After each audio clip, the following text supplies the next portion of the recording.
Kami ucapkan selamat datang kembali di acara Silaturahmi Nasional Indonesian Islamic Business Forum 2021 yang ke-12 dengan mengambil tema Mengambil tanggung jawab di era pandemi. Sebelum memulai acara pada hari ini, marilah kita mengucapkan basmalah. Bismillahirrohmanirrohim. Puji syukur atas karunia Allah Subhanahu wa Ta'ala yang telah memberikan kita kesehatan dan kesempatan pada hari ini, sehingga kita masih merasakan nikmat sehat dan bertemu kembali di acara Indonesian Islamic Business Forum tahun 2021. Tanpa adanya sponsor, acara ini tidak akan berlangsung dengan sempurna. Oleh karena itu, kami mengucapkan terima kasih kepada Make It Digital Marketing Agency, pada Rauna Pride, Saka Boarding School, VCO Klebet, Gambar Rumah Online, Cup Sablon Jogja, Bintang Kembar, CV Global Madani Karya, Jalu Jamur Lunas Snack, Tas Promosi Jogja, dan juga Cawang AC Pro. Beri tepuk tangan untuk sponsor kita pada kesempatan kali ini. Nah, ada acara apa sih hari ini? Hari ini akan ada dua acara inti. Yang pertama yaitu ada Spektra Business Mastery sesi kedua, dan selanjutnya juga akan ada National Discussion.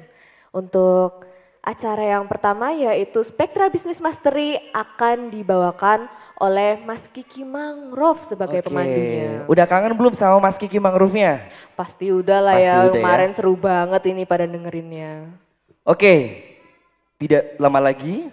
Marilah langsung saja kita sambut Mas Kiki Mangrove. Berikan Beri tepuk tangan yang meriah kepada Mas Kiki Mangrove.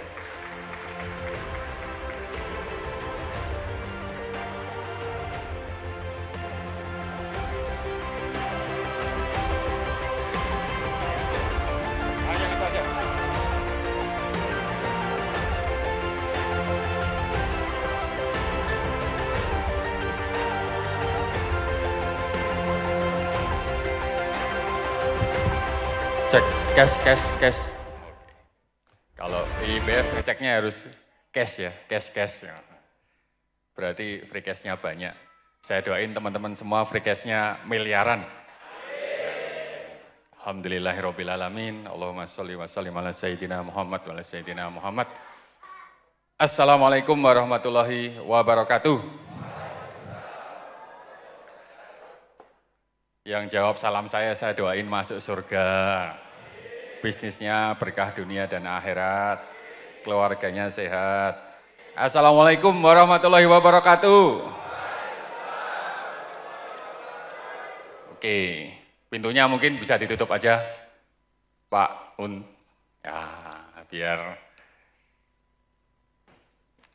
Biar hikmat. Oke, kemarin Pak Epi udah menyampaikan beberapa pemaparan ya, 2 jam, tapi isinya daging semua, fundamental semua. Kalau saya catat beberapa juga isinya fundamental. Kalau di IBF itu kita jarang diajarin how to ya, tapi lebih ke fundamental. Nah, sebelum kita mulai, saya pengen kita berbagi semangat dulu ya. Nah, coba sambil duduk aja, nggak usah berdiri. Pengusaha biasanya nggak suka disuruh-suruh. Nah, coba teman sampingnya dipegang pundaknya. Nah, oke. Oke ya. Kan energi positif itu nular ya. Nah, coba tularin energi sepositif mungkin ke teman di sampingnya. Terus ikuti ya kalimat saya. Sahabatku, saya doakan kamu jadi pebisnis kelas dunia yang bertakwa. Semangat hari ini kita menerima ilmu dari Pak Happy. Semoga menjadi ilmu yang barokah dunia akhirat. Semangat. Nah, sekarang gantian sampingnya.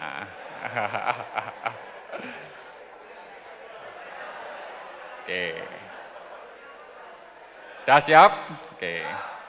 Sahabatku, terima kasih. Aku akan menjadi pengusaha kelas dunia yang bertakwa. Insya Allah kita sukses bareng ya. Beruntung dunia dan akhirat. Amin. Semangat. Oke, tepuk tangan buat kita semua. Oke, kalau kemarin yang diajarin Pak Happy itu perasaan mempengaruhi pikiran, pikiran mempengaruhi ucapan, ucapan mempengaruhi tindakan, tindakan mempengaruhi hasil. Hasil itu bisa disebut juga nasib, ya. Jadi dari pikiran mempengaruhi, dari perasaan mempengaruhi pikiran, pikiran mempengaruhi ucapan, ucapan mempengaruhi tindakan, tindakan mempengaruhi nasib. Jadi kalau teman-teman nih mau merubah nasib, yang dirubah pertama kali apanya? Mindsetnya ya, yang dirubah pertama kali mindsetnya. Nah, mindset itu dipengaruhi oleh knowledge, ya kemarin ya, atau ilmu. Maka kemarin itu Pak Happy menyampaikan knowledge is power. Knowledge is power. Knowledge is power. Oke. Jadi kalau guru saya sampaikan kepada saya waktu saya tahun 2016 bangkrut dengan hutang 35 miliar, itu waktu saya curhat itu, kalau guru saya bilang, kalau kamu pusing menghadapi sebuah masalah, berarti kamu kurang ilmu. Nah, ilmu itu knowledge tadi, ya. Itu teringat banget sampai hari ini, pada saat saya menghadapi hutang 35 miliar, ngerasanya pusing, ya, makan nggak enak, tidur nggak nyenyak, ya, ketemu orang takut, ya, itu tandanya kurang ilmu. Nah, nih teman-teman ini beruntung sekali Allah hadirkan di sini untuk kita belajar bersama-sama mengupgrade ilmu. Nah, Pak Happy udah siap belum? Sudah ya? Oke, Pak Happy sudah siap. Kita langsung sambut aja beliau untuk hadir di panggung. Siapkan ya vibrasi yang positif. Kita menerima ilmu dengan perasaan yang positif, dengan perasaan yang bahagia. Tolong bibirnya ditarik ke kanan dan ke kiri, kita tersenyum menerima ilmu ini ya. Coba senyum dong teman-teman. Nah, oke. Itu kata-kata saya siap menerima ilmu hari ini.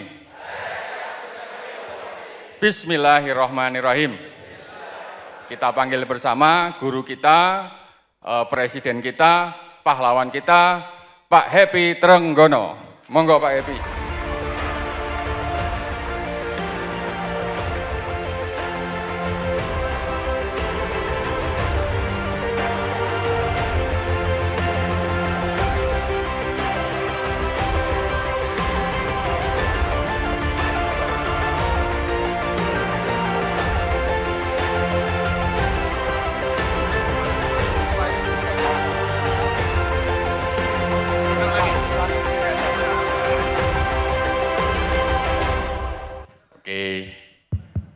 Teman-teman semua, ini Pak Happy sudah hadir di depan. Semoga waktunya cukup ya Pak Happy. Insya Allah. Kemarin harusnya 5 super skill itu selesai, baru sampai knowledge is power Pak. Iya. Baru halaman pertama, jadi tidak perlu berpanjang lebar, langsung aja Pak Happy transfer ilmu ke kita Pak. Ya, Insya Allah. sehingga kita jadi pebisnis kelas dunia yang bertakwa. Amin. Monggo silakan Pak Happy, waktu dan tempat saya persilahkan. Baik Mas, terima kasih. Assalamualaikum warahmatullahi wabarakatuh. Allahumma sholli ala Muhammad wa ala ali Muhammad. Beli Indonesia. Bela Indonesia. Terima kasih semuanya. Senang saya di Jogja, hostnya sopan sekali ya. Saya kemarin disuruh pakai backup namanya itu malam-malam. Lupa, dari situ mau lompat, wah susah nggak bisa. Kebiasaan Bu, bawaan dari bayi. Jadi ini materi ini sebetulnya materi yang kalau boleh saya memikirkannya itu mungkin materi yang saya paling lama memikirkannya. Gitu. Idealnya saya bawakan ini seharian penuh, idealnya. Itu pun gini, janji saya kemarin saya akan ngasih tahu bahwa knowledge is power. Ya. Orang itu boleh gitu pegang gunting, boleh pegang obeng. Itu kalau dokter Udi boleh pegang pisau gitu ya. Tetapi hanya dokter Udi yang bisa membedah dan kembali sehat orangnya, kan gitu kira-kira. Kenapa? Karena dia tahu di mana harus dibedah. Sesudah itu dia terampil membedah.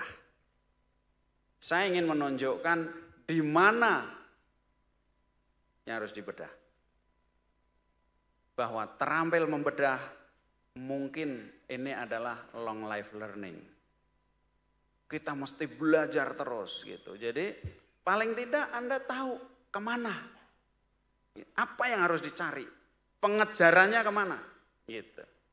Di IBF dulu saya mengatakan bahwa gak ada gunanya lari kalau arahnya salah.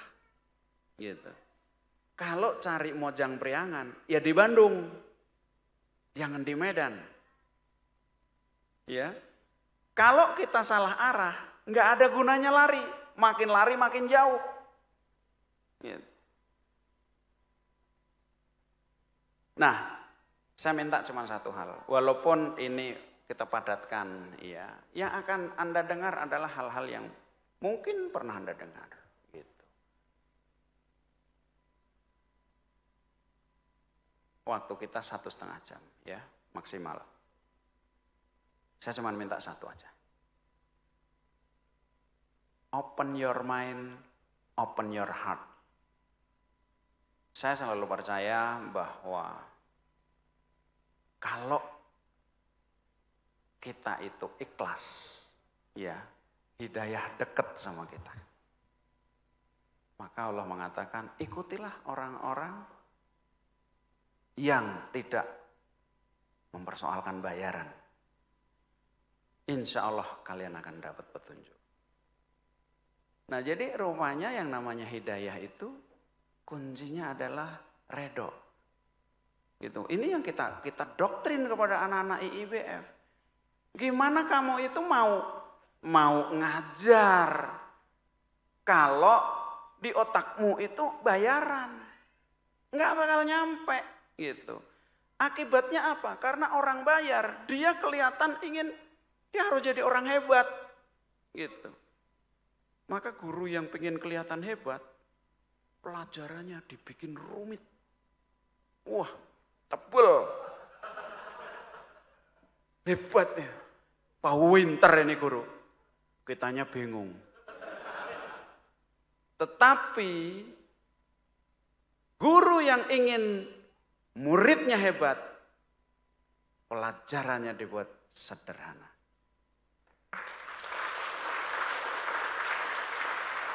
Maka kata Albert Einstein gitu, bahkan bilang begini. Kalau kamu tidak bisa menjelaskan segala sesuatu itu dengan sederhana, maka kamu nggak paham sebenarnya. Kamunya sendiri nggak paham. Gitu. Jadi hidup ini, kenapa sih kok Baduy itu bisa hebat? Baduy hebat loh. Gitu.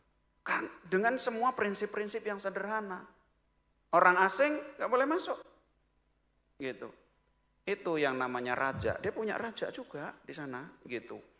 Dan rajanya itu namanya itu Kuwu kalau nggak salah. Bukan Kuwu. Bukan Kuwu. Apa namanya itu? Puun namanya. Ada Puun, ada Jaro itu jagoan-jagoannya. Itu ada presidennya, ada menteri-menterinya itu rumahnya. Luar biasa karismatik. Rumahnya sama reotnya dengan yang lain. Tetapi kita ngeliat aja, kita sebagai orang asing, itu kita kan orang asing. Itu nggak boleh, ngelangkah ke halamannya aja nggak boleh, hanya boleh rakyat di situ. Ini kan luar biasa pelajaran, gitu. Pelajarannya luar biasa. Sementara di negeri yang katanya itu orang-orangnya pinter, bukan cuman orang asing masuk ke halaman, gitu ya kan? Gali sumur di halaman kita. Coba Anda bayangin, ya jika dia bebasin minimarket satu aja masuk di Kampung Baduy, ekonomi habis. That's simple. Mereka ada orang kaya, orang kayanya nggak gusur orang miskin. Di sini orang menjadi kaya itu memiskinkan orang. Mohon maaf ya, kita belajar dari saya males tapi coba Anda. PCR itu berapa banyak orang yang dimiskinkan. Saya punya manajer ya, punya manajer loh kelasnya, gitu. Manajer kebun saya, itu dia bilang, dia luar biasa ini orangnya itu. Dia rasa bersyukurnya ya, dia bilang, saya itu bisa membangun kehidupan itu dari kerja dengan Bapak, gitu. Saya sendiri nggak pernah ketemu sebenarnya, gitu. Dia bisa punya rumah, bisa segala macam itu, saya kaget juga, gitu. Karena saya nggak mikirin. Dia aja, gitu. Waktu dia kita panggil kan dia di luar Jawa gitu. Dia bilang, waduh luar biasa. Saya rugi PCR banyak banget. Waktu saya PCR, pesawatnya delay. Gitu. Habis itu dia mesti PCR lagi. Dia bilang, saya rugi banyak. Itu manajer. Gitu. Gimana orang-orang yang kecil banyak? Nah, itu contoh kecil aja gitu dan banyak di kita gitu. Orang menjadi kaya itu karena memiskinkan orang lain. Minimarket, orang jadi nggak bisa jadi jualan. Masyarakat kita itu beternak ayam, kasih industri 1 triliun, 2 triliun. Berguguran semua. Gitu. Kenapa? Karena teori ekonominya canggih. Gitu. Dibikin rumit sendiri sehingga kita sendiri sebagai sebuah bangsa udah kagak ngerti bagaimana membangunnya. Ternyata konsep sederhana yang dipelihara oleh Baduy tetap menghasilkan orang-orang yang terhindar dari kemiskinan. Orang-orang bisa tetap kaya. Dia itu punya cadangan makan itu 40 tahun ke depan. Gitu. Sementara di negeri ini itu banyak orang yang makan apa besok nggak ngerti. Gitu. Kita itu mikirin dunia ini lagi sekarang itu dihebohkan sebuah isu, ya, isu yang namanya food shortage. Kalau dunia tidak memproduksi makanan itu 50% dalam waktu 20 tahun, maka dunia akan mengalami kelaparan hebat. Ini dunia tidak berlaku bagi orang Baduy. Jadi ilmu ekonomi, ilmu apapun itu sederhana.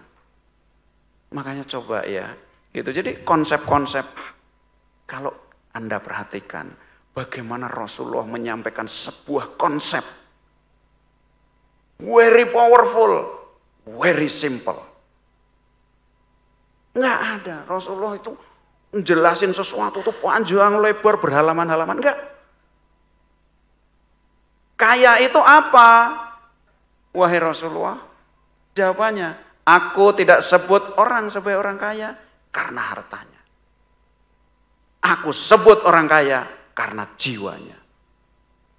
Luar biasa. Ini yang namanya samudra hikmah. Gitu.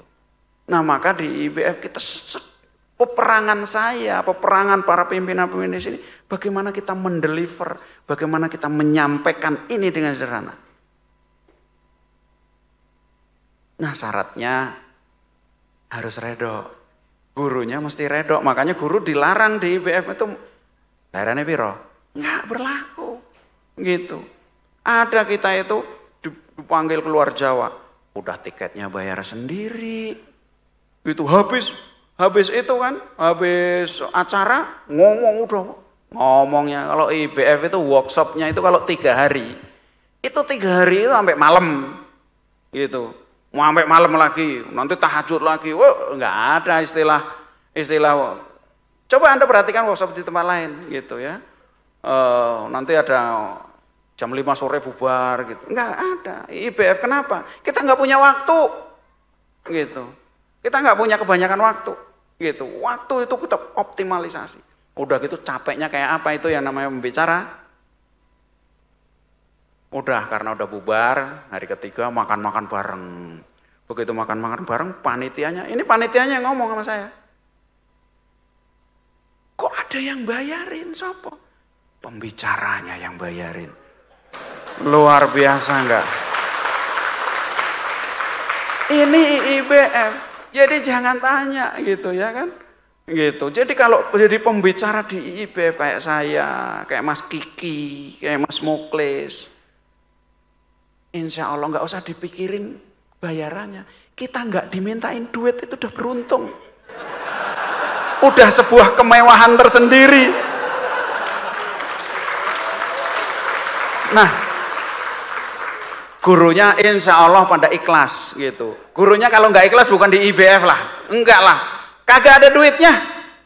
Ngajar kayak gini nggak ada duitnya. Tetapi dia tahu, aku mengharapkan bayaran dari Allah, Tuhan semesta alam.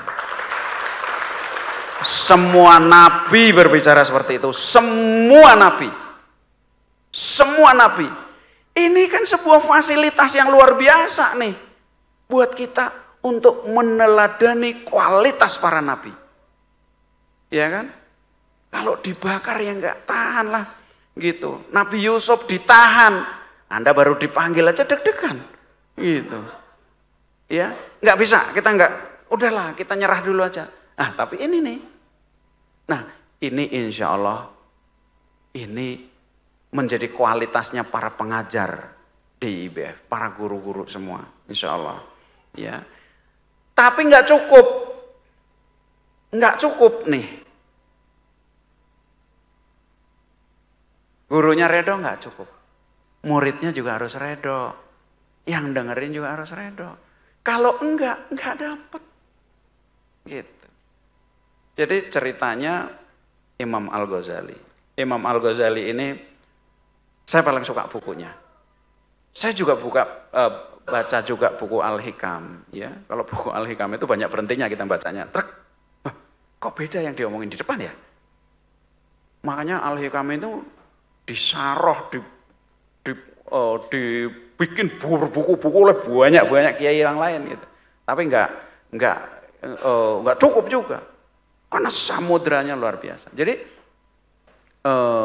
makanya kalau Al-Hikam itu kalau enggak pakai guru diwoco iso edan. Itu masuk itu ke pesantrennya Pak Kiai yang tadi malam. Gara-gara membaca buku. Iya. Nah, Imam Al-Ghazali itu enak, gitu, enak. Ada satu kisah ya, Imam Al-Ghazali itu luar biasa. Kisahnya banyak, gitu. Nggak pingin terkenal orangnya. Jadi suatu saat beliau itu lagi duduk, ada ini kan apa namanya ada beberapa orang. Dia lagi ngomong betapa hebatnya, mengagumkannya Imam Al-Ghazali. Pergi beliau. Pergi. Gitu. Kan beda sama kita. Lagi ngomongin, wah itu nama kita. Itu yang kamu ngomongin saya nih, saya nih. Kan gitu. Seneng terkenal. Imam Al-Ghazali enggak. Itu hebat. Ada satu kisah yang luar biasa ya. Jadi Imam Al-Ghazali itu pingin belajar kepada seorang guru, pingin belajar. Ya namanya murid itu ya, dia tahu. Dia datang kepada gurunya, dia bilang begini, kamu ingin ngapain? belajar. Wahai guru, gitu. Kamu dari mana tanya? Oke. Buka baju kamu. Dia buka, nggak pakai tanya dia. Habis buka, itu lantai kamu pel dengan baju kamu. Dia celupin di air, dia pel lantai tanah itu. Udah gitu dia duduk, sudah, pulang, halas, pelajaran udah selesai, dia pulang. Enggak tanya, gitu. Keredoannya enggak ada bandingannya sama gurunya. Jadi saya ingin menerapkan, gitu. Saya pernah punya juga guru yang kontroversial, gitu. Saya bilang sama Sodik, Dek, kita itu mesti redo aja deh, gitu. Ya, insya Allah, guru juga manusia juga. Tapi kita sebetulnya yang kita cari itu apa sih, gitu. Kita mencari Tuhan kita, gitu. Jadi guru itu ya wasilah juga, gitu. Makanya Allah itu mengatakan, carilah, gitu. Dekatilah aku dengan mencari wasilah, gitu. Tetangga kita bisa jadi wasilah. Bisnis kita jadi wasilah. Kenapa guru kita tidak jadi wasilah? Gitu. Ya guru manusia biasa juga, tapi kalau kita redo, insya Allah salahnya guru tetap bisa jadi keberkahan. Jadi saya ingin mendaratkan sebuah konsep ya hari ini yang sederhana bagi mereka yang terbuka hatinya, tetapi berat bagi mereka yang mengandalkan otaknya. Gitu. Bisa aja ngomong, masa sih? Gitu. Bisa aja ngomong, itu bukan saya. Macam-macam, ya. Mudah-mudahan paling tidak, yuk kita niatin. Tadi kan ngomong gelasnya dikosongin, ya. Gelasnya dikosongin itu ego kita dikosongin, ya. Orang untuk berbicara, saya seperti saya itu saya sering kali berpikir, kadang-kadang kenapa yang kayak gini saya bela-belain, gitu. Apalagi untuk sesuatu yang baru pertama kali. Di IBF ini kan konsep yang diajarkan kan banyaknya minta ampun. Enggak habis. Saya yakin tidak satupun orang di sini itu pernah mengikuti semuanya. Gitu. Itu menyiapkan satu tuh proses berpikir. Kalau kita enggak niatin ini sebagai dakwah, enggak akan jadi. Gitu. Saya kadang-kadang berpikir, jangan-jangan kita berbisnis setiap hari. Kita sibuk setiap hari. Jangan-jangan yang dihitung itu yang beginian ini. Gitu. Ada satu orang di IBF yang dulu dia nggak sholat, gitu. Tiba-tiba sholat, menjadi rajin. Jangan-jangan karena itu Allah ridho sama kita. Mudah-mudahan, ya. Jadi kita niatin, kita belajar bareng-bareng, ya. Mudah-mudahan Allah berikan hidayah kepada kita semua.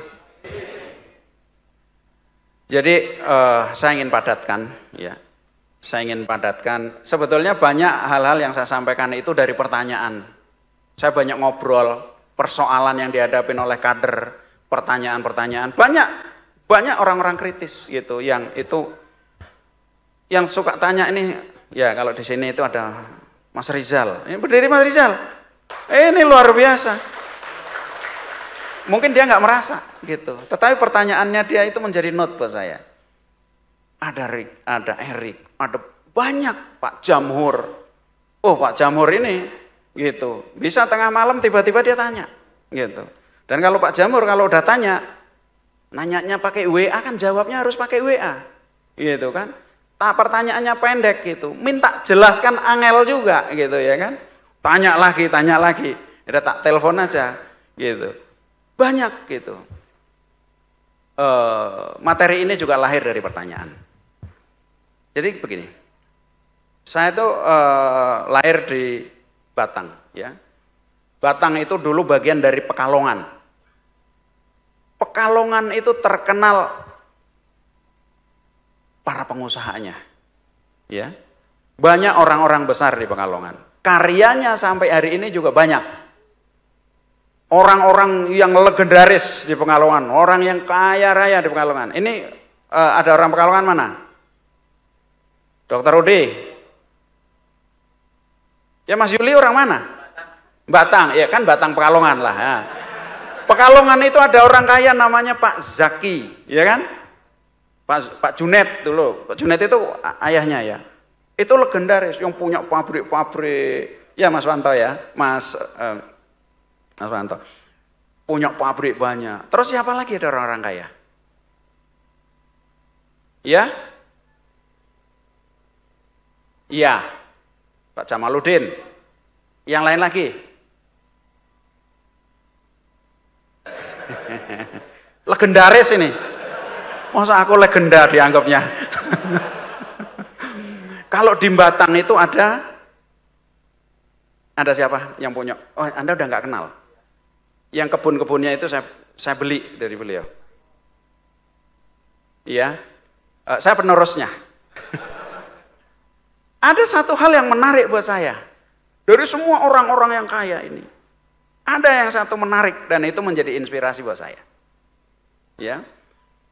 Orang ini dulu bisnisnya banyak. Kalau yang lain bisnisnya banyak ya. Pak Zaki contoh Pak Junet ya. Bikin koperasi. Dia punya industri juga tapi dia membangun koperasi. Koperasinya itu triliun, mungkin yang paling besar di Indonesia sampai hari ini. Triliun. Namanya koperasinya Kospin Jasa. Dari ayahnya, dari kakeknya, ayahnya, anaknya, masih bisa dilihat bisnisnya, masih bisa dilihat, gitu.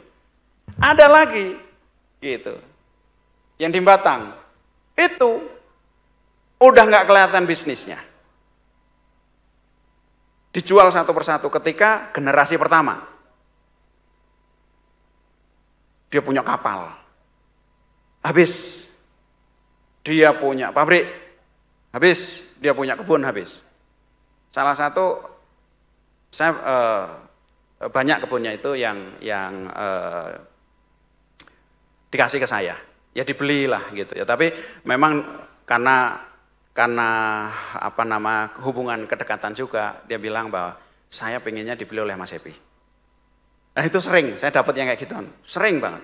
Dia merasa kalau Pak Happy saya redok gitu ya.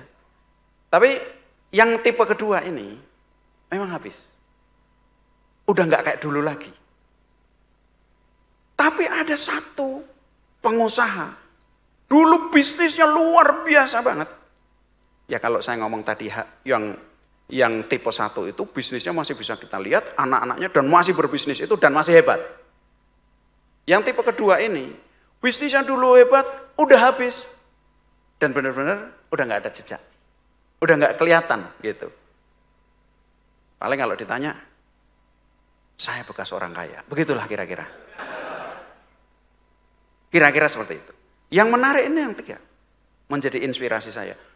Tambak udang dia paling hebat dulu. Tekstil paling hebat dulu. Dan semuanya habis. Tapi orangnya masih kaya raya. Ini inti daripada pelajaran 1 jam ke depan. Kenapa bisa begitu? Saking terinspirasinya, nama grupnya perusahaan ini menjadi nama grup perusahaan saya. Saya baru kali ini ngomong, orangnya nggak tahu. Dulu namanya Ika Muda. Hari ini namanya saya ambil Bali Muda. Dari situ. Ika Muda ini keluarganya Pak Kamaluddin. Sekarang yang nerusin Pak Sutrisno Bahir. Saya kenal Sutrisno Bahir pertama kali, ya. Menjadi sahabat lah, senior saya lah, ya. Beliau gitu dan saya admire, saya salut sama beliau gitu. Bisnisnya nggak ada. Ya beli-beli bisnis biasa. Gitu. Kebun beli. Habislah gitu, terakhir ditawarin juga ke saya gitu. Tapi bukan berarti dia bukan orang kaya. Kaya luar biasa. Sekali nyumbang itu, nyumbang Muhammadiyah 300 miliar. Gitu. Kerjanya apa? Enggak ada, di rumah aja. Gitu. Buat saya itu inspiring. Anda boleh bisnis, boleh enggak, tapi harus kaya, kan begitu? Iya enggak? Bukan dibalik gitu. Kaya enggak kaya, asal banyak bisnisnya. Gitu. Ini intinya nih, gitu. Pelajaran selesai. Nah, Sutresno Bahir ini keren orangnya, gitu. Keren orangnya. Kalau janjian sama dia bisa aja gitu. Saya kosong aja waktunya. Rokoknya juga cerutu gitu. Senang kalau ditamuin gitu ya kan. Kemarin nggak punya bisnis. Besok dia bilang, wah ini bisnis saya. 25 triliun ini mas gitu. Wah besok lagi, yang mana 25 triliun? Ya udah nggak ada. Begitu. Tapi tetap aja kaya. Ini. Nah, apa rahasianya? Saya meriset ya. Saya meriset. Orang lain juga banyak meriset, tapi saya meriset. Ya.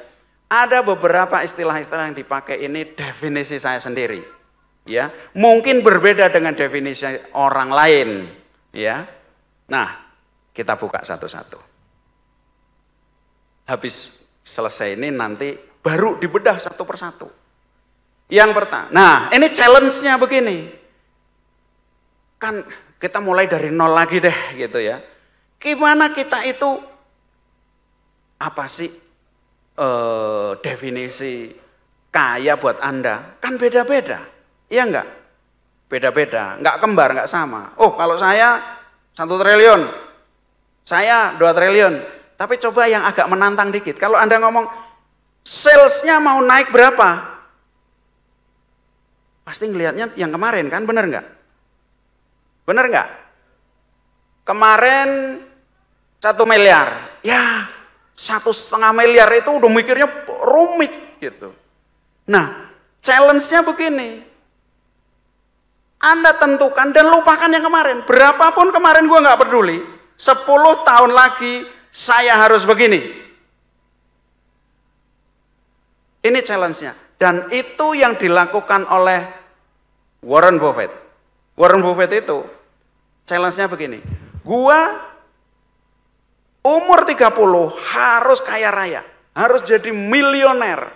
Waktu itu duitnya dia itu cuma 1.000 milioner, enggak 1.000 lah gitu. Kalau dolar itu berapa sih gitu. Dan orang ini gilanya, tapi enggak perlu ditiru ya, enggak perlu ditiru. Katanya kisah-kisah dia mau terjun itu berkaitan dengan itu. Katanya terjun dari, dia bilang begini, kalau gua nggak kaya di usia 30, gua terjun dari lantai 7. Tapi saya nggak percaya itu. Kayaknya tidak berkaitan dengan itu. Dia memang mau terjun karena dia pusing. Gitu ya. Gitu. Tapi coba gitu. Ini sesuatu yang akan membuat Anda seger. Termasuk yang Anda udah nggak punya ide mau ngapain. Banyak kan? Nggak punya ide. Gimana punya ide yang Anda lihat ini kalau bisnisnya travel aja gitu. Emang dunia itu cuma travel tok gitu ya. Rumah makan di rumah makan, diolah-alik. Ya itu aja. Gitu. Nah, ada 5 yang saya sebut super skills. 5 super skills. Jadi Anda bikin challenge ini, Anda akan punya ide kalau Anda tahu. Gitu. Bagaimana dan di mana nyarinya. Begitu tahu apa yang harus Anda lakukan, Anda harus bangun keterampilannya. Gitu kira-kira ya. Jadi saya kasih tahu dulu. Tapi paling tidak, tapi orang IIBF ini canggih-canggih.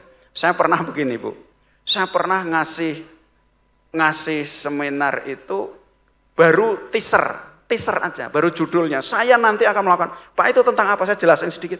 Besok udah jalan sendiri semua itu. Itu orang IIBF hebatnya.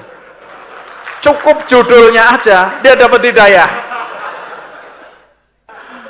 Coba ya, saya minta ya, gini, siapapun di sini, saya cuma minta satu. Begitu Anda tahu ini, apapun yang terjadi dengan diri Anda, progres apapun, tolong aku di WhatsApp. tolong saya dikabarin. Apapun. Saya yakin banyak di sini yang akan terjadi. Saya yakin, ya. Kenapa? Karena meskipun ini sebuah skill, banyak di antara kalian itu yang udah punya. Cuman Anda nggak tahu kalau itu hebat banget. Gitu. Banyak yang Anda nggak tahu. Dan bagaimana cara ngungkitnya? Nanti saya kasih tahu. Skill yang pertama, ya super skill yang pertama pasti, ini Anda tahu semua, adalah bisnis. Bisnis. Tapi saya mau cerita begini. Pak, bisnis gimana? Ya itulah Anda masuk IIBF semua, yang semua nggak lulus-lulus itu. Gitu ya. Tapi saya ingin cerita ini sedikit tentang seseorang yang bisnisnya luar biasa. Semua kenal kan? Kalau Anda lihat wajahnya, Anda kan kenal. Orangnya seperti apa kira-kira? Ya? Ya? Bengis. Nah, bengis. Bener banget. Ya? Keras. Terus? Pelit. Terus? Ya? Gimana? Nyebelin. Arogan. Saya tanya, itu kualitas pengusaha yang baik atau enggak? Enggak. Kira-kira orang kayak gitu bisa sukses bisnis enggak? Bingung ya? Bingung kalian? Saya kasih cerita. Orang ini mulai bisnis itu meneruskan usaha orang tuanya. Orang tuanya itu punya grup perusahaan namanya Elizabeth Trump and Son gitu kira-kira ya. Begitu perusahaannya bapaknya susah gitu ya, dia suruh masuk. Kemudian jadi presiden direkturnya, dia ganti grupnya itu namanya dengan Trump Organization. Trump Organization. Trump ini begitu dia itu mulai Trump Organization, debut pertama kali yang dikenal dunia itu disebut commercial robbery, ngerampok komersial. Jadi ngerampok komersial itu, jadi kalau Anda itu berpartner sama orang, tiba-tiba jadi milik dia. Karena Anda salah tanda tangan semua, itu orang ini. Gitu. Itu debut pertamanya. Gitu. Saya yakin, saya nggak tahu bapaknya bangga atau enggak sama dia. Kemudian ya dia mulai masuk ke dia dia dulu tinggalnya itu di New York juga ya, tapi di Queens. Kemudian dia pindah ke Manhattan. Manhattan itu tengah kotanya. Dia mulai bisnis ya. Dan pada saat mulai bisnis ini dia tuh dipanggil oleh Menteri Kehakiman dan dituntut akhirnya. Kenapa? Karena dia itu menerapkan bisnis itu, menjalankan bisnis dengan sangat rasialis. Jadi orang-orang hitam yang di situ itu kan yang apply ini, susah-susah, tapi jatuh-jatuhnya sesama orang hitam itu nggak ada yang disetujuin sama dia, gitu. Dan itu menjadi persoalan besar. Dan akhirnya dia dituntut di pengadilan. Pengadilannya berjalan selama 16 tahun. Gitu. Membanggakan nggak itu? Masya Allah. Habis itu dia mulai proyek lain lagi. Kembali dia dituntut lagi oleh pemerintah. Kenapa? Kali ini dituntut oleh buruh. Oleh buruh, organisasi buruh. Kenapa? Karena dia mempekerjakan orang, karena dia ingin menghemat. Di Amerika itu 1 jam itu kira-kira ongkos orang itu kira-kira antara 12 sampai 20 per jam dolar. Dia gaji $4, $5. Orang-orang ilegal. Ini orang ini. Ya. Kemudian jadi banyak sekali kasus. Semua proyek properti dia bangkrut. Semua, Pak. Dia punya properti namanya Taj Mahal di New York juga. Iya di New York juga. Dia punya kasino, bangkrut Pak. Bangkrut.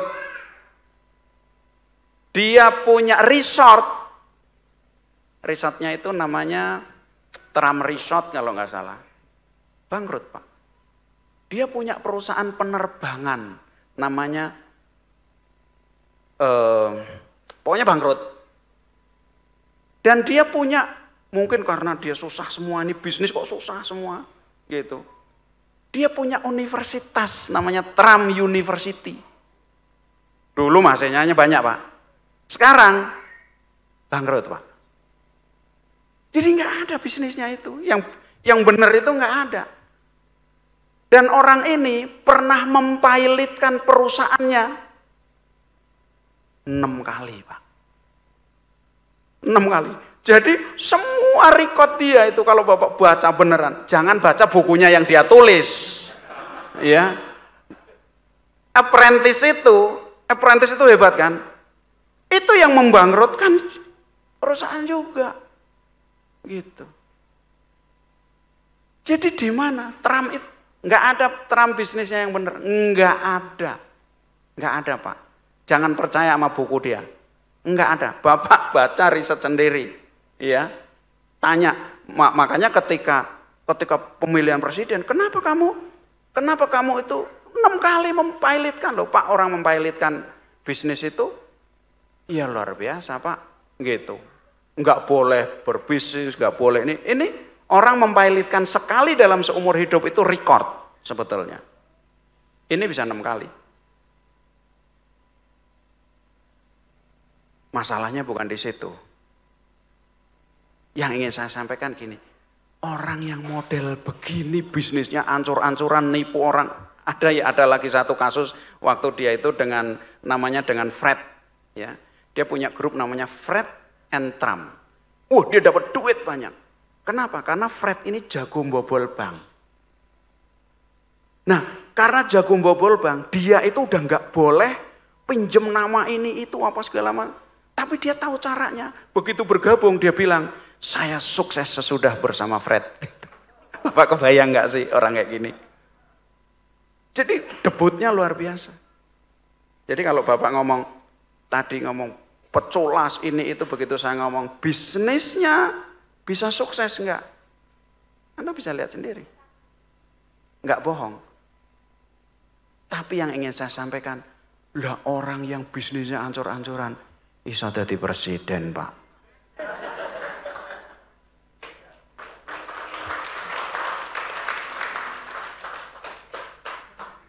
Belum dapat Anda message dari saya. Kalau message-nya dapat, ini gemuruh. Pak, ini orang culas. Pokoknya kalau di IIBF dia pasti paling susah dididik, paling susah. Dia nggak berhenti bisnis Pak, terus walaupun tipu menipu, bangkrut membangkrut, pilot mempilot terus gitu. Tapi dia bisa jadi presiden. Pertanyaan saya, apakah mungkin dia jadi presiden kalau dia tidak punya debut bisnis? Enggak mungkin. Gitu. Dia tetap bisa melakukan ini itu. Walaupun ini bangkrut dia lakukan lagi. Dia ketemu Fred yang lagi bangkrut juga. Gitu kan. Lu bangkrut enggak punya nama. Lu punya ilmu enggak punya nama. Gua masih bisa. Nah, ilmu kamu, jaringan kamu pakai nama gua. Baginya begini. Dapat dia. Gitu. Dia dengan cara seperti itu dia bisa membiayain kampanye. Dia bisa membiayain ini jadi presiden Pak. Maksud saya begini, kalau Anda dapat esensi dari apa perjalanan Tram gitu ya, wong Tram yang model gini aja bisa jadi orang hebat, apalagi Maftuhin, apalagi Yuli, apalagi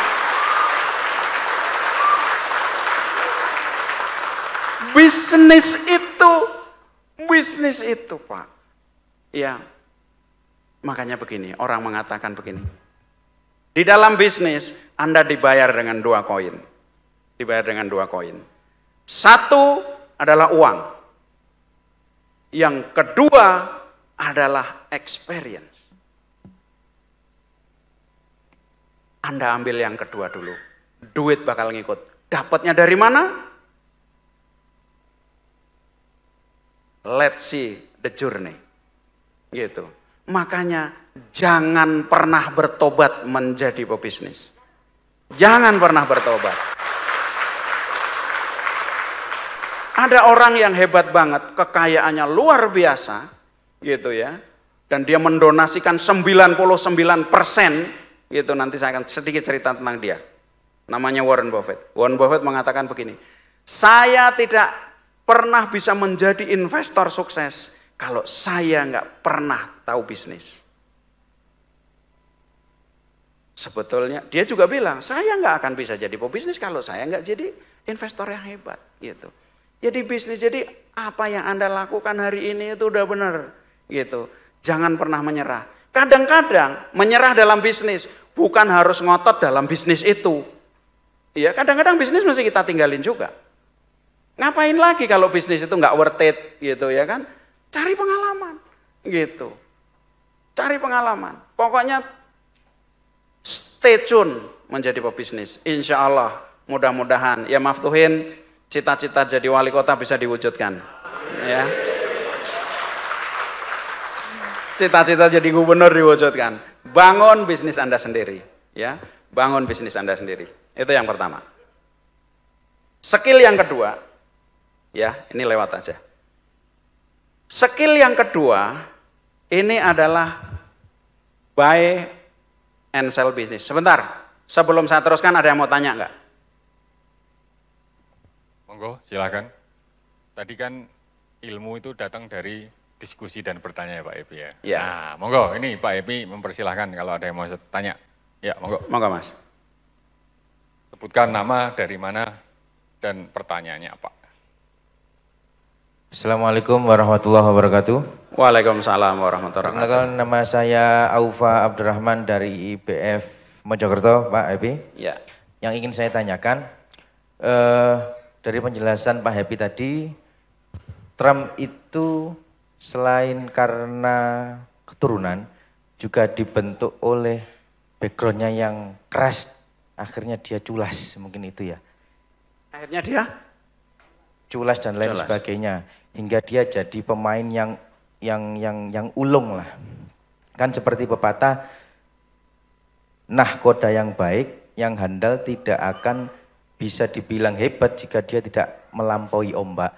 Yang ingin saya tanyakan, seandainya usaha diawali dari hal yang mulus-mulus, dalam artian riaknya kurang begitu banyak, umpamanya yang dimulai tanpa hutang, dengan usaha yang utangnya ku langsung wakeh banget, jeblok pisan. Kan ada momen ketika dia ke bawah lalu naik ke atas, tobat-tobat, ya Allah ampuni aku. Tapi kalau usahanya yang landai-landai, itu kan nyari momentumnya itu. Nah, menurut jenengan cari momentumnya itu bagaimana? Menciptakannya bagaimana agar kita bisa mengoptimalisasikan yang ada dalam diri hati kita. Terima kasih. Luar biasa nih, pertanyaan udah mulai bagus nih. Yang pertama begini, saya ingin klarifikasi dulu dengan Trump. Trump itu bukan panutan yang perlu dicontoh. Itu saya harus klarifikasi. Yang ingin saya sampaikan begini, dan tidak semua orang harus jadi presiden. Ya, di sini udah ada 6 presidennya. Kemarin udah saya kenalin. Tetapi semua orang dituntut untuk menyelesaikan banyak persoalan, untuk mengambil tanggung jawab banyak persoalan. Itu yang menjadi utama. Kalau orang seperti Trump aja akhirnya dia bisa ngambil tanggung jawab yang luar biasa dengan duduk sebagai presiden, mestinya kita juga. Jadi bagaimana kita akan menuju puncak itu? Apapun yang Anda definisikan sebagai puncak, puncak manfaat, puncak kontribusi. Jadi kalau guru saya itu mengatakan begini, orang yang terlalu berpikir, habis waktunya untuk terlalu berpikir itu hanya berpikir untuk materialisme, dan dia melupakan spiritualisme. Ini istilah dia. Dia akan kehilangan kesempatan bertemu dengan Tuhannya. Tetapi orang yang berpikir hanya spiritualisme, tetapi melupakan materialisme, dia akan kehilangan banyak kesempatan mengambil tanggung jawab. Konsep kita ada di situ. Saya setuju. Pilih jeneng daripada pilih jenang. Gitu. Tetapi itu ketika kita diperhadapkan. Anda nama baik atau harta. Nama baik yang harus kita pertahankan. Apakah nama baik itu di hadapan keluarga Anda, masyarakat, atau di hadapan Tuhan Anda? Gitu. Karena nama itu harus dibangun. Gitu. Tetapi kita perlu jenang untuk membuat jeneng. Jangan lupa. Paham nggak? Ini kebanyakan bukan orang Jawa apa ya? Jadi kita bukannya pilih jeneng, tidak milih jenang. Jenang itu harta, jeneng itu nama, ya, reputasi. Pilih nama, tidak pilih harta, gitu. Itu kita melupakan harta. Apalagi Anda di IBF mungkin kalau di jemaah tablik mungkin, tetapi IBF mengambil posisi untuk mengantarkan Anda menjadi orang-orang yang bisa mengambil tanggung jawab banyak kepada masyarakat. Jadi kita itu perlu harta untuk membangun nama itu. Anda perlu bantu orang. Itu pakai jenang gitu.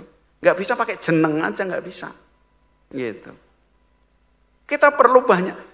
Nah, disinilah esensi. Kenapa Donald Trump bisa mengambil tanggung jawab? Gitu. Padahal karakternya, bisnisnya ancur-ancuran. Mestinya gitu. Karena di balik bisnis itu ada kesulitan yang luar biasa. Itu juga yang dialami oleh Trump. Itu jadi kalau Anda itu mengalami kesulitan, itulah bayaran yang harus Anda bayar untuk Anda bisa mengambil tanggung jawab yang lebih besar di dalam kehidupan ini. Itu Oke, intinya. tepuk tangan buat Pak Epi. Yang kedua, Pak, saya lebih baik nggak pakai utang sama sekali atau utangnya banyak. Saya ingin tanya, Anda udah mulai yang mana? Gitu, karena gini, apapun yang udah terjadi, ya udah nggak apa-apa, itulah yang terbaik. Udah terjadi. Yang harus Anda perhatikan, di dalam hidup Anda harus bertumbuh. Harus bertumbuh. Anda kalau, ya, harus bertumbuh. Orang itu makin lama harus makin baik. Jadi bertumbuh, hidup itu harus bertumbuh dalam segala hal. Allah nggak ingin Anda begitu aja. Apalagi Anda turun kualitasnya, nggak mau. Allah. Coba ya, di sini siapa yang Anda adalah sholat duha tiap hari? Ada. Ada yang sedekah pagi tiap hari? Ada. Tuh berpuluh tahun. Coba Anda berhenti. Anda hancur karena itu. Saya dapat testimoni luar biasa banyaknya. Apa artinya? Jadi orang yang biasa duha, menghentikan duha, dia sulit karena itu. Tapi orang yang nggak biasa duha, baik-baik aja. Begitu duha dua kali, doa langsung kabul, langsung kabul. Kenapa? Doanya anak kecil, kasih aja dulu. Gitu. Permen kasih aja dulu. Gitu. Tapi masa Anda udah Anda apalagi permen terus, nggak dewasa-dewasa, nggak kemana-mana. Jadi intinya bertumbuhlah. Jadi kalau dulu nggak punya utang, tapi gede, gitu, mungkin mikir utang, mungkin juga Anda terpaksa, gitu ya. Nggak ada bisnis gede, bisnis nggak pakai utang itu gede nggak ada. Kecuali kalau Anda pengen tetap istiqomah jadi jualan pecel, Pecel maksudnya pecel 1. Gimana caranya? Anda punya restoran 1000. Gimana caranya? Anda bisa bayar 3 bulan, Anda atas nama ideologi harus bayar cash. Nggak belanja besok pagi, Pak. Jadi intinya harus bertumbuh. Tepuk tangan buat Anda. Oke. Terima kasih Pak Epi. Nah, ini waktunya sudah jam 10 Pak Epi. udah jam 10. Ya. Jadi tadi dibilang panitia jam 10 sudah cukup. Oh, sudah cukup? Ya. Ya udah. Ya kan. Katanya Pak Epi tadi baru tahu judulnya aja anak-anak IB udah paham. Iya. Gitu. Udah pinter-pinter gitu Pak Epi.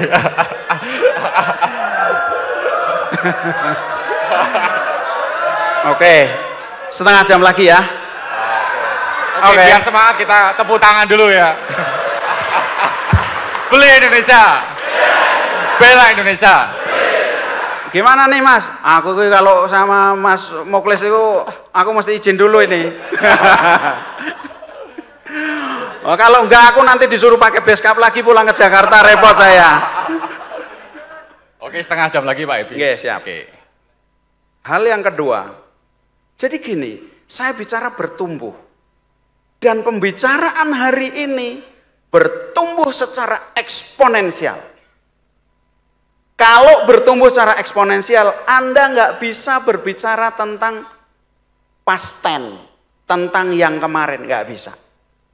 Maka syaratnya nih, ada dua. Satu, Anda harus mulai biasakan. Begini, misalnya tahun baru besok, apapun momentumnya, adalah my new life, kehidupan baru saya. Hari ini adalah kehidupan baru saya. Besok adalah kehidupan baru saya. Pokoknya setiap bangun pagi, kehidupan baru saya. Itu yang harus Anda yakinin. Jangan Anda, pokoknya apa yang terjadi, sukses yang masa lalu, udah lupain semua. Sukses kemarin, itu tidak akan menjadi Anda menang besok. Kalau Anda mau eksponensial. Jadi, gol kemarin, Anda kalau main bola, gol kemarin tidak akan memenangkan pertandingan hari ini. Lu aku kemarin udah ngegolin kok gitu. Ya ke kemarin. Ini pertandingannya beda lagi. Ya, kemarin tingkat kecamatan. Ini mau ke kabupaten. Eksponensial. Siap nggak? Siap. Yang pertama, hari ini adalah hidup baru saya.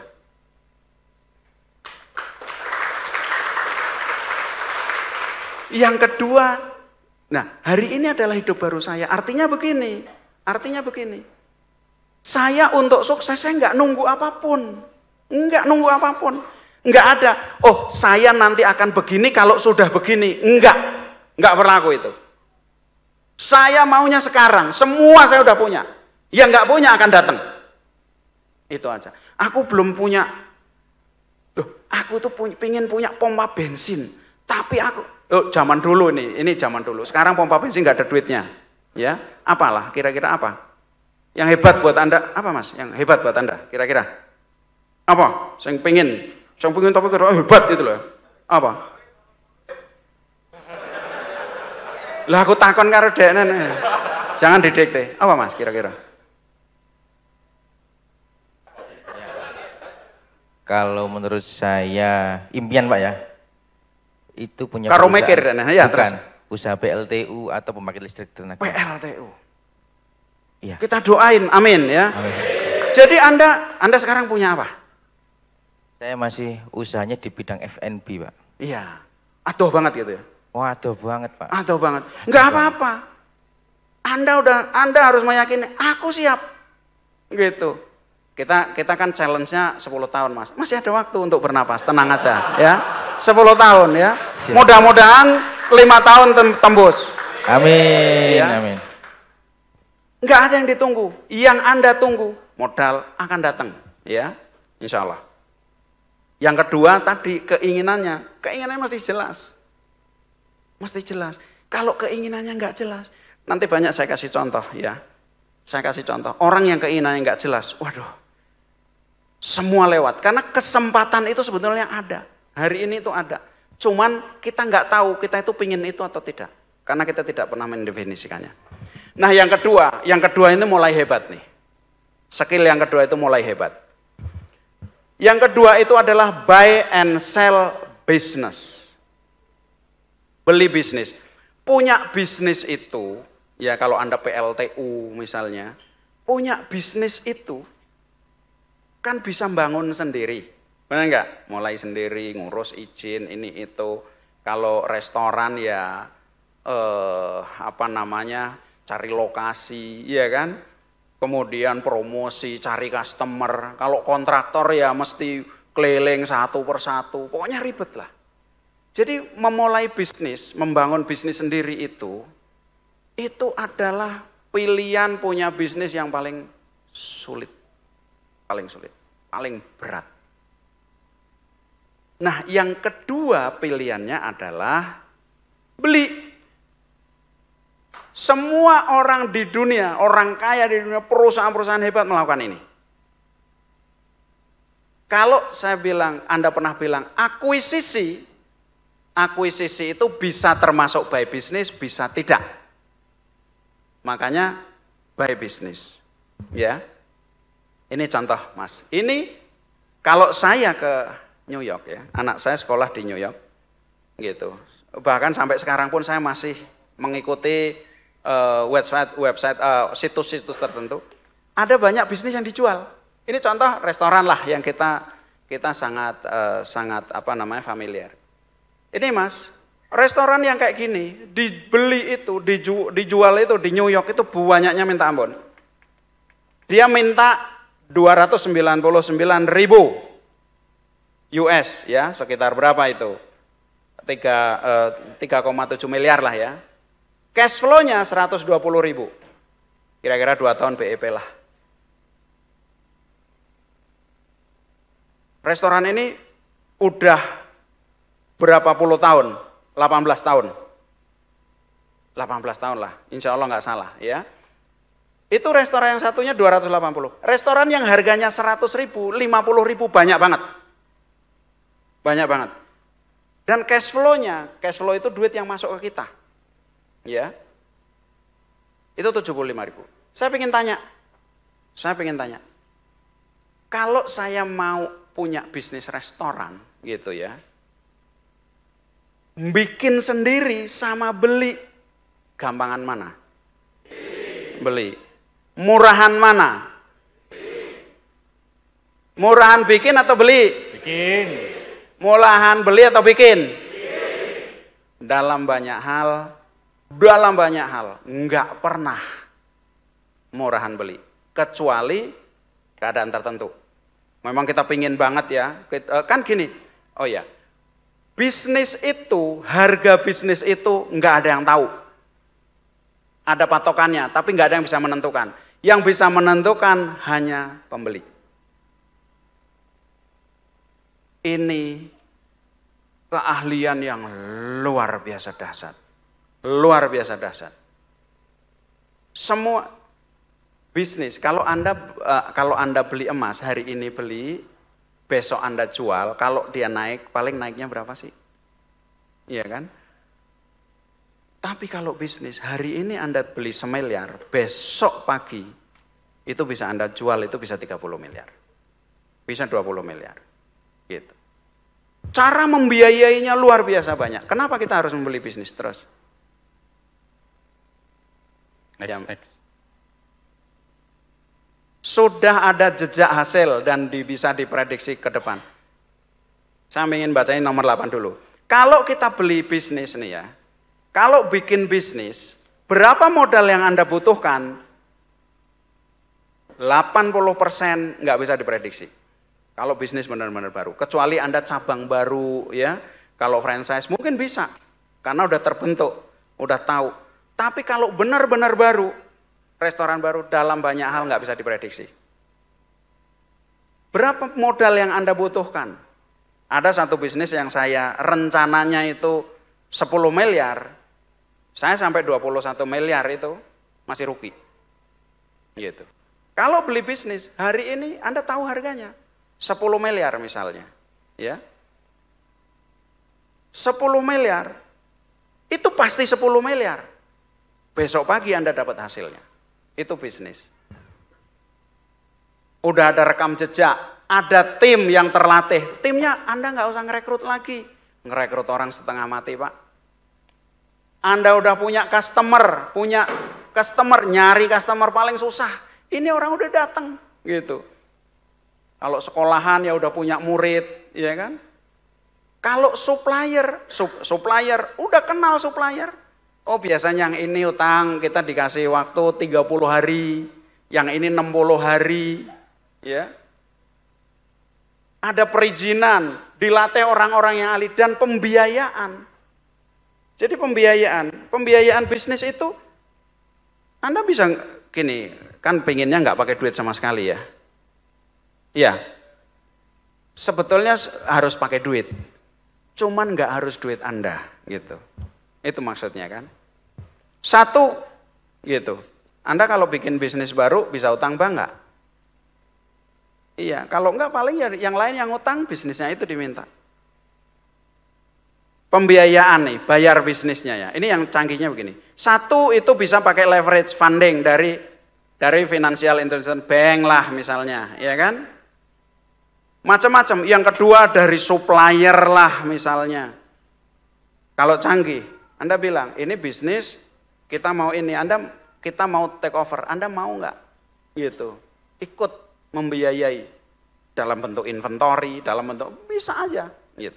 Yang ketiga bisa dari seller financing namanya. Mungkin banyak yang belum pernah dengar. Jadi kalau kita bisa mengkomunikasikannya ya, kalau di Amerika gitu ya, kalau di Amerika itu biasa orang itu bilang saya bayar yang 50% itu bertahap 3 tahun gitu. Nanti imbal hasil aja. Banyak yang mau gitu. Jadi Anda mungkin ngeluarin 10%, 20%. Nah, yang kedua, beli bisnis itu berbeda dengan beli aset. Makanya akuisisi itu berbeda dengan beli bisnis. Kalau perusahaan gede semua akuisisi. Tapi ada yang itu bentuknya beli bisnis, ada yang bentuknya beli aset, ada yang bentuknya beli macam-macam gitu. Beli bisnis, kira-kira patokannya begini. Kalau Anda ada bisnis ya, kalau bisnis yang kecil, ini kalau saya ya, bisnis yang kecil, katakanlah bisnis yang kecil itu yang penjualannya itu di bawah 50 miliar lah, ya, atau di bawah 100 miliar lah, ya, bawah 100 miliar itu bisnis kecil.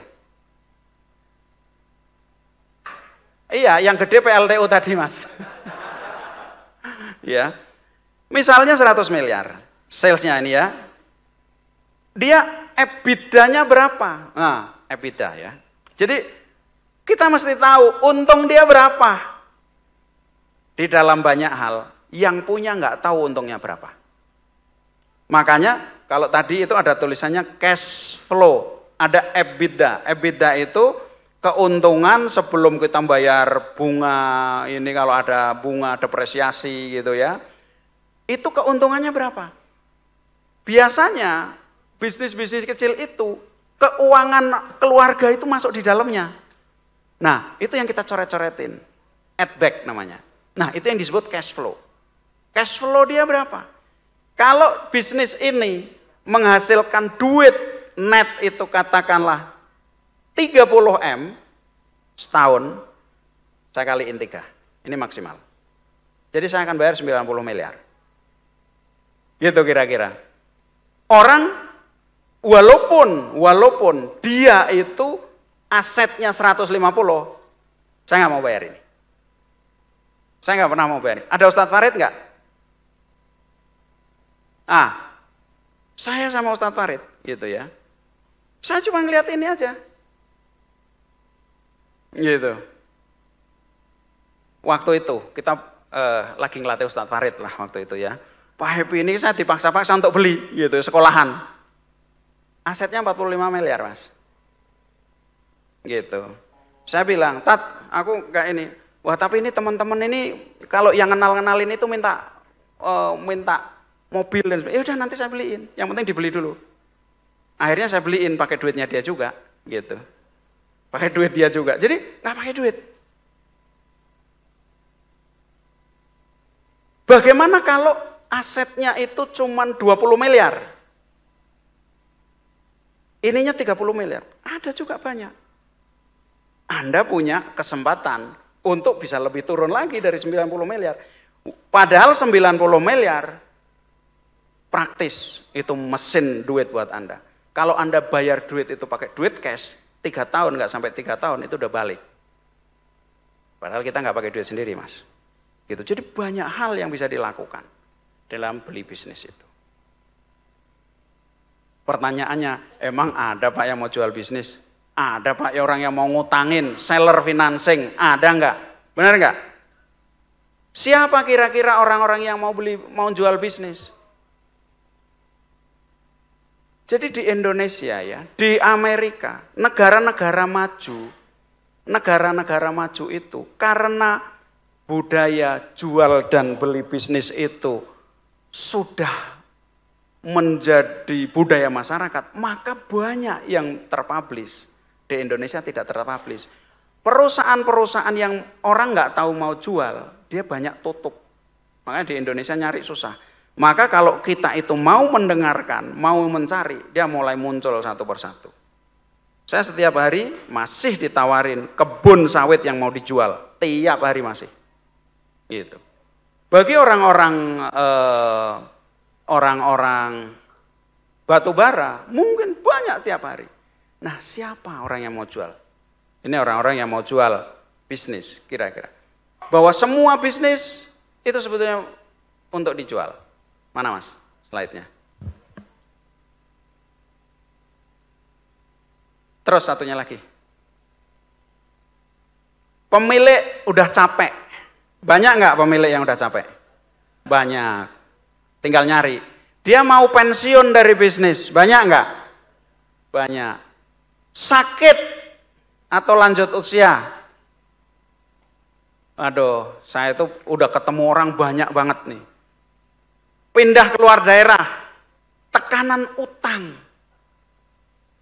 Sebetulnya utangnya masih oke aja kalau kita jalanin, tapi dia banyak kan orang yang nggak bisa menghadapi tekanan utang. Nah ini perlu latihan, Mas. Perlu latihan tekanan utang itu perlu latihan, ya. Karena bisnis nggak pakai utang, Mas. Nggak bisa menghindari utang sama sekali, nggak bisa. Contoh, Anda udah nggak pernah utang, tagihan meleset nih awal bulan, nggak bisa gaji orang tepat waktu, utang nggak Mas? Utang. Daripada dia mendahului kita, mending utang duluan sebelum utang itu memaksa kita jadi utang, benar nggak? Intinya berlatihlah sedikit-sedikit aja, ya. Yang penting jangan lupa how to be debt free, ya. Nah, cashing out. Cashing out itu ada orang yang mau jual. Nah, nanti kita bicara, ya. Ingin mencoba sesuatu yang berbeda. Jadi banyak banget. Punya berapa macam-macam. Belum lagi yang paling banyak nih, urusan waris. Aduh. Itu ya. Kalau udah urusan waris, anaknya Mbak, itu dealnya deal bagus semua, murah semua. Murah semua. Ada yang berantem antar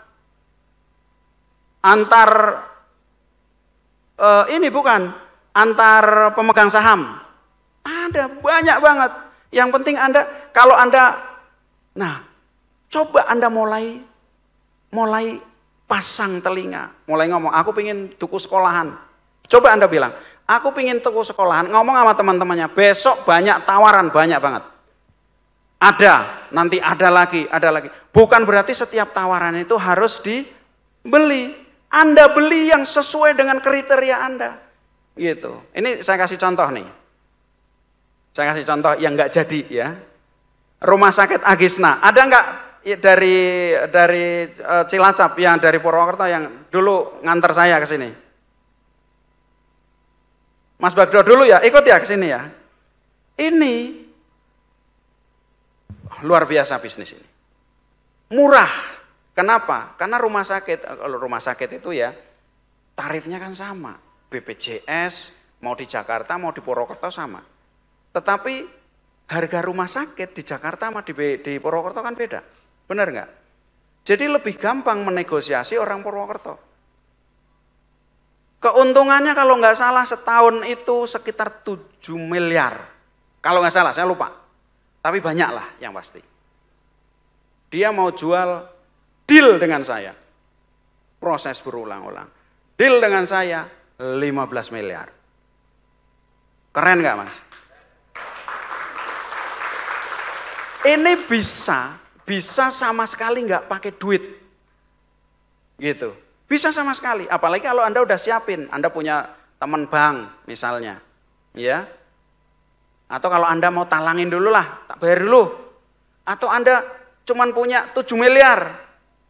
Tapi pertanyaannya, kenapa kok dia mau 15 miliar? Padahal dia dapat 7 miliar sebulan. 1 tahun. Karena dia nggak punya waktu lagi. Kalau dia nggak eksekusi, ada sesuatu yang lebih berat buat dia itu bakal hilang. Dia punya sekolahan. Dan sekolahan itu berat karena dia hidupnya dari situ. Dia bilang, rumah sakit aku iso gawe maneh. Gitu. Enggak apa-apa aku rugi. Ya itu namanya pengusaha Mas, gitu. Ojo dikekepi kabeh, oh iki ora iku ya akhirnya hilang kabeh. Gitu. Jadi ada. Sayangnya waktu itu dia nggak mau nunggu saya. Saya mau pas umroh, surat saya itu dijual ke dia gitu. Tunjukin ke orang nih loh, Pak Epi mau masuk 15 miliar. Dibayar sama orang itu. Katanya 15,5 ya Mas ya, atau berapa waktu itu. Nggak mau nunggu, karena jadi surat saya itu sering gitu. Kalau Pak Epi mau masuk, udah gitu. Jadiin bargaining buat lain. Dia nggak tahan ngadepin. Nah ada yang begitu tuh ada, bukan ada, banyak sekali. Banyak sekali. Tetapi peluang-peluang itu tidak akan pernah menjadi milik Anda. Kalau Anda tidak pernah menginginkannya.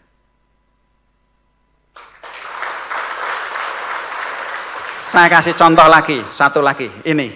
Ini Politeknik Harapan Bersama. Siapa yang dari Tegal? Enggak ada yang dari Tegal. Pemalang. Tahu nggak Politeknik ini? Wah ini Politeknik hebat. Gedenya minta ampun. Ya. Dia itu gedungnya bagus banget. Luar biasa. Liquid. Saya nggak usah lihat laporan keuangannya. Ya, saya tahu. Excess cash-nya setahun itu 35 miliar. 35 miliar Pak, Anda mau cara apa bisa Pak. Gitu. Mau cara apa aja bisa. Pembiayaan cara apa aja bisa. Gitu. Nah, begitu saya ngelihat, saya langsung tawar. Oh, sebelum saya masuk, saya tanya, karena saya dengar Sudirman Said udah nawar, tapi dia mau ngumpulin duitnya ini itu, ya tahulah gitu ya. Saya bilang, aku kalau diadu sama Sudirman Said, saya nggak mau. Sudirman Said udah nawar belum? Ya Pak, gini nggak jelas lah gitu, mungkin sekitar 95 ini itu. Tapi dia udah mundur belum? Udah Pak, saya nggak mau loh kalau dia, saya kenal dia gitu, dia teman saya. Sudirman Said tahu kan?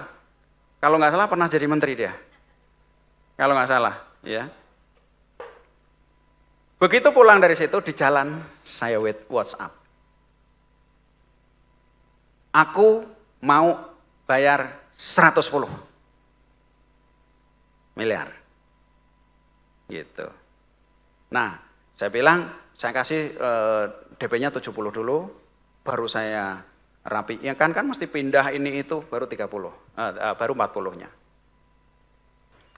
Seminggu kemudian dibayar Sudirman Said 115. Pak, nah jadi ini nggak jadi juga. Pak, kok contohnya nggak jadi semua? Loh, karir saya beli bisnis itu udah 12 yang saya beli. Jadi yang saya kasih contoh itu yang nggak jadi-jadi aja. Kalau saya kasih contoh yang jadi, norak namanya.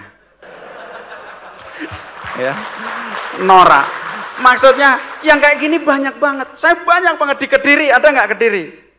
Mas Andi, ada rumah sakit ya.